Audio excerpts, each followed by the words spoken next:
Dear students, this is Praveen Kumar Agarwal from Management Department. Welcomes you in my today's lecture of Business Organization. In today's lecture, we will discuss upon the topic types of money market instruments. आज के lecture में हम money market में use किए जाने वाले different instruments के बारे में डिस्कस करेंगे. The very first instrument used in the money market is known as the treasury bills, जिन्हें हम टी बिल्स के नाम से भी जानते हैं. ट्रेजरी बिल्स और T bills are issued by the Reserve Bank of India on behalf of the central government for raising money. They have short term maturities with highest up to 1 year. Currently, T-bills are issued with 3 different maturity periods, which are 91 days T-bills, 182 days T-bills and 1 year T-bills. यानी कि जब मैं treasury bills या T-bills की बात करता हूं तो ये सेंट्रल गवर्नमेंट के बिहाफ पर रिजर्व बैंक ऑफ इंडिया के द्वारा इश्यू किए जाते हैं और इनकी जो मैच्योरिटी होती है वो शॉर्ट टर्म के लिए होती है और हाईएस्ट 1 साल तक की हो सकती है. 1 साल से ज़्यादा की इनकी मैच्योरिटी नहीं होती है. अगर प्रेजेंटली बात करें हम तो जो टी बिल्स हैं इनको 3 डिफरेंट मैच्योरिटी पीरियड्स में इश्यू किया जाता है. कौन कौन से हैं ये 3 different maturity periods? 91 days T bills, 182 days T bills और तीसरे होते हैं इसके अंदर 1 year T bills. T bills को जो इश्यू किया जाता है वो इनकी फेस वैल्यू से डिस्काउंट पर इश्यू किया जाता है और जब ये टी बिल्स मैच्योर हो जाते हैं तो मैच्योरिटी पर investors get the face value amount, यानी कि इन्वेस्टर्स को फेस वैल्यू के बराबर अमाउंट पे की जाती है. इसका मतलब जो इनिशियल वैल्यू या जिसे हम डिस्काउंटेड वैल्यू का नाम दे रहे हैं और जो फेस वैल्यू है उनके बीच का जो डिफरेंस है इसे हम इन्वेस्टर्स के रिटर्न के नाम से जानते हैं. क्योंकि ये क्या होते हैं? ये safest short term fixed income investment होते हैं. गवर्नमेंट ऑफ इंडिया के द्वारा इंट्रोड्यूस किए जाने की वजह से ये एक safest short term fixed income investment होते हैं जिसमें पॉपुलरली पब्लिक की तरफ से हाई लेवल पर इन्वेस्टमेंट भी किया जाता है. ठीक है, एग्जाम्पल के तौर पर मान लीजिए 91 डेज के टी बिल्स सेंट्रल गवर्नमेंट के बिहाफ पर रिजर्व बैंक ऑफ इंडिया ने इश्यू किए जिनकी फेस वैल्यू है 100 रुपीज़. लेकिन जो आरबीआई है वो इनको 95 रुपीज़ के डिस्काउंटेड प्राइस पर इश्यू करती है. यानी कि जब ये मैच्योर होंगे टी बिल्स तो मैच्योरिटी पर जो इन्वेस्टर्स हैं उनको कितने अमाउंट पे की जाएगी? जो इनकी फेस वैल्यू होगी उसके बराबर अमाउंट पे की जाएगी, दैट इज इक्वल टू ₹100. तो यानी कि जो डिस्काउंटेड प्राइस पर इन्होंने परचेज किया था इन्वेस्टर्स ने 95 रुपीज़ और जो फेस वैल्यू 100 रुपीज़, इनका जो डिफरेंस हुआ 5 रुपीज़, ये क्या हो गया? इन्वेस्टर्स का रिटर्न हो गया. और ये एक फिक्स्ड रिटर्न होता है, इतना रिटर्न तो इनको मिलना ही मिलना है. इसी वजह से हम इनको short term fixed income investment के नाम से जानते हैं. Okay, the second money market instrument is popularly known as the commercial papers. क्या होते हैं commercial papers? Large companies and businesses issue promissory notes to raise capital to meet short term business needs, known as commercial papers. जो large level की companies market में operate कर रही होती हैं या जो लार्ज लेवल के बिजनेसेस ऑपरेट कर रहे होते हैं, ये क्या करते हैं? अपनी शॉर्ट टर्म बिजनेस नीड्स को कंप्लीट करने के लिए, मीट आउट करने के लिए प्रोमिसरी नोट्स को इश्यू करते हैं. इन प्रोमिसरी नोट्स को हम कॉमर्शियल पेपर्स के नाम से जानते हैं. लेकिन है क्या? जो शॉर्ट टर्म ऑब्लिगेशंस हैं केवल और केवल इन शॉर्ट टर्म ऑब्लिगेशंस को मीट आउट करने के लिए ही ये इन पर्टिकुलर कॉमर्शियल पेपर्स को इश्यू कर सकते हैं. क्योंकि जब हम इन फर्म्स की बात करते हैं तो these firms have a high credit rating. Credit rating क्या होती है इनकी? हाई लेवल पर होती है. इसकी वजह से ये जो कॉमर्शियल पेपर्स होती हैं ये अनसिक्योर्ड होते हैं और जो कंपनी की क्रेडिबिलिटी होती है वो फाइनेंशियल इंस्ट्रूमेंट की सिक्योरिटी के तौर पर काम करती है. तो it is the credibility of the firm which act as security for the financial instrument. Corporates, primary dealers and all India financial institutions can issue commercial papers.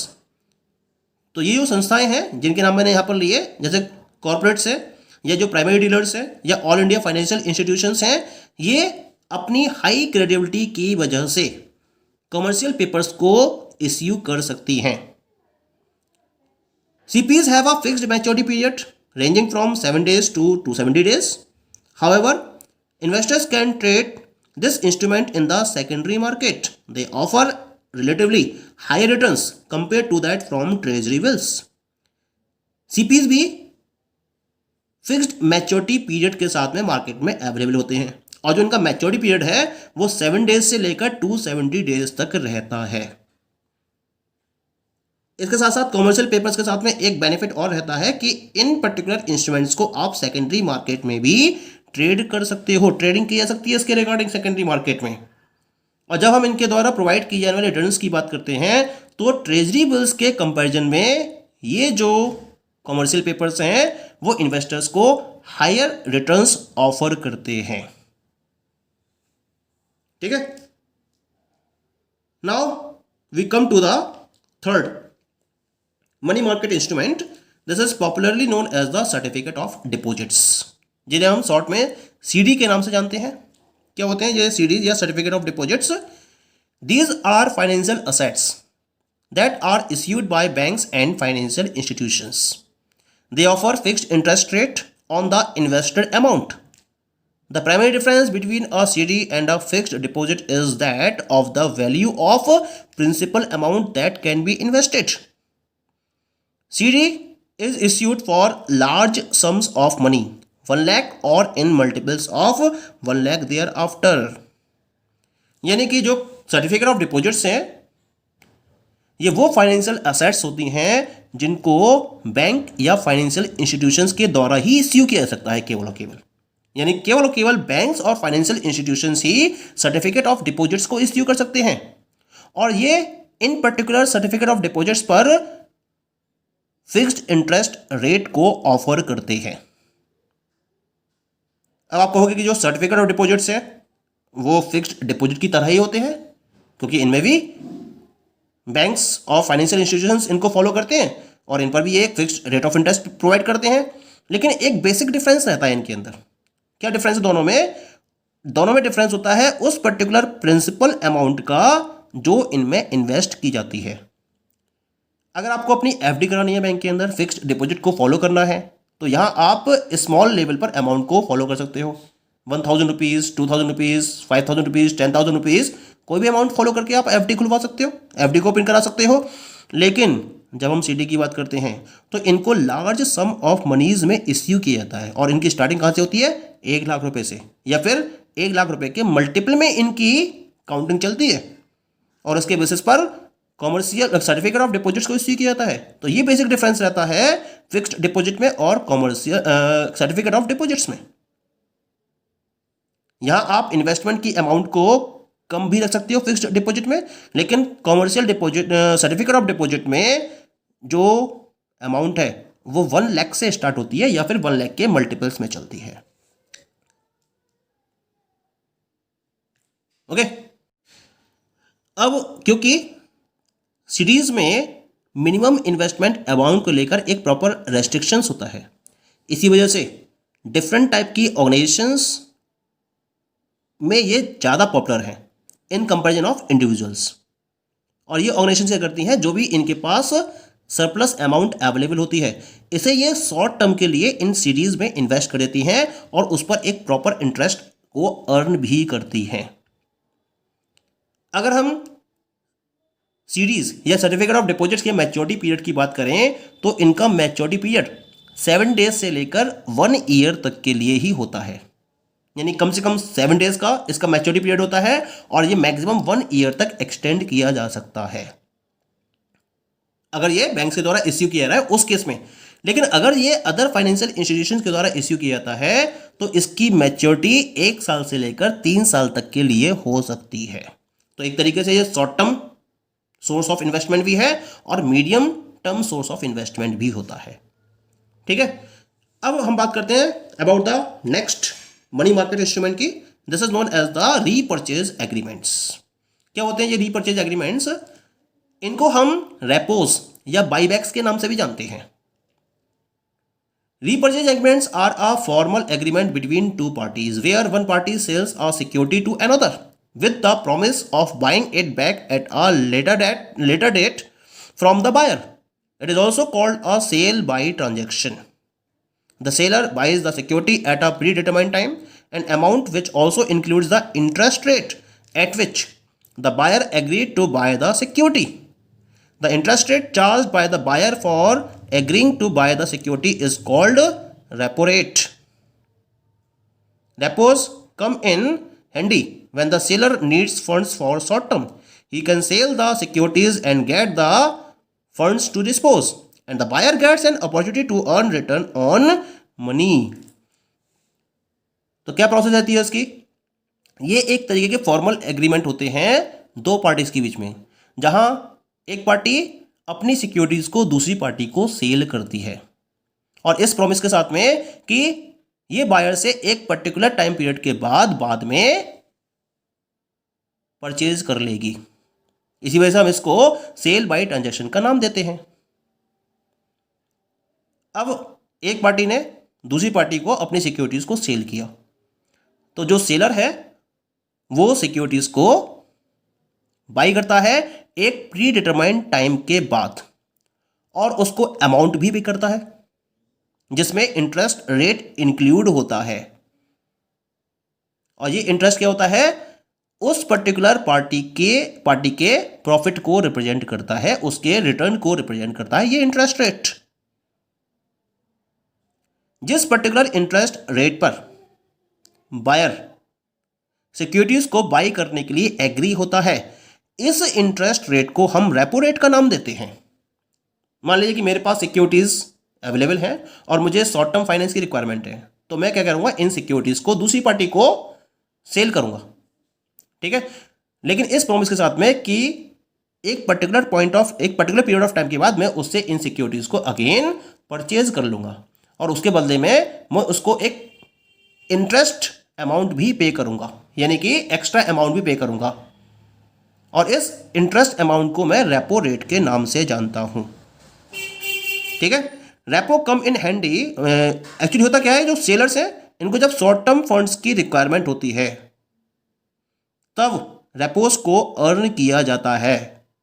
तो इसके लिए वो क्या करता है, अपनी सिक्योरिटीज को सेल कर देता है और इसके बदले में इसको फंड मिल जाता है और ये अपनी शॉर्ट टर्म रिक्वायरमेंट को कंप्लीट कर लेता है। और जो बायर है इसको शॉर्ट टर्म के लिए अपने इन्वेस्टेड मनी पर रिटर्न अर्न करने की अपॉर्चुनिटी मिल जाती है। तो इस तरीके से जो दोनों पार्टीज हैं उनका पर्पस कंप्लीटली फिल हो जाता है, जिसे हम रीपर्चेज एग्रीमेंट के नाम से जानते हैं। Okay, the last instrument of money market is known as the banker's acceptance. A financial instrument produced by an individual or a corporation in the name of the bank is known as banker's acceptance. It requires the issuer to pay the instrument holder a specified amount on a predetermined date, which ranges from 30 to 180 days, starting from the date of issue of the instrument. It is a secure financial instrument as the payment is guaranteed by a commercial bank. यानी कि ये वो financial instruments हैं जिनको कोई भी individual या corporation produce कर सकती है, लेकिन ये बैंक के नेम पर इश्यू किए जाते हैं। इसी वजह से इनको हम बैंकर्स एक्सेप्टेंस का नाम देते हैं। तो यहाँ पर सिक्योरिटीज को इश्यू किया गया बाय एनी इंडिविजुअल और by a corporation in the name of the bank, जिसकी वजह से इनको बैंकर्स एक्सेप्टेंस के नाम से जाना जाता है। क्या होता है इसमें, जो इश्यूअर है वो इंस्ट्रूमेंट होल्डर को एक प्री डिटरमाइंड डेट पर स्पेसिफाइड अमाउंट को पे करता है। जो इसकी प्री डिटरमाइंड टाइम पीरियड होता है इसका, वो 30 डेज से लेकर 180 डेज का इसका मैच्योरिटी पीरियड होता है। जिस दिन सिक्योरिटी को इश्यू किया जाता है उस दिन से 30 डेज से 180 डेज के बीच में इसका मैच्योरिटी पीरियड होता है और उस मैच्योरिटी पीरियड पर जो इंस्ट्रूमेंट होल्डर होता है ये बैंक के सामने इस पर्टिकुलर इंस्ट्रूमेंट को प्रेजेंट करता है और उसके एक्सचेंज में इसको स्पेसिफाइड अमाउंट पे कर दी जाती है। ये एक सिक्योर फाइनेंशियल इंस्ट्रूमेंट है क्योंकि जो पेमेंट है वो कमर्शियल बैंक के गारंटी के बेसिस फॉलो की जाती है। because the guarantor is a commercial bank. That's why it is a safe and secure financial instrument. Bankers का जो एक्सेप्टेंस है इसको डिस्काउंटेड प्राइस पर इश्यू किया जाता है और जो इसकी फेस वैल्यू होती है या जो इसके एक्चुअल प्राइस होते हैं वो मैच्योरिटी पर इसके होल्डर को पे कर दिए जाते हैं. तो इसका मतलब जो डिस्काउंटेड प्राइस और एक्चुअल प्राइस का डिफरेंस हुआ वो क्या हो गया? This is known as the profit और return that is made by the investor on the investment on these particular bankers acceptance securities. Okay, so these all are the different money market instruments. Thank you.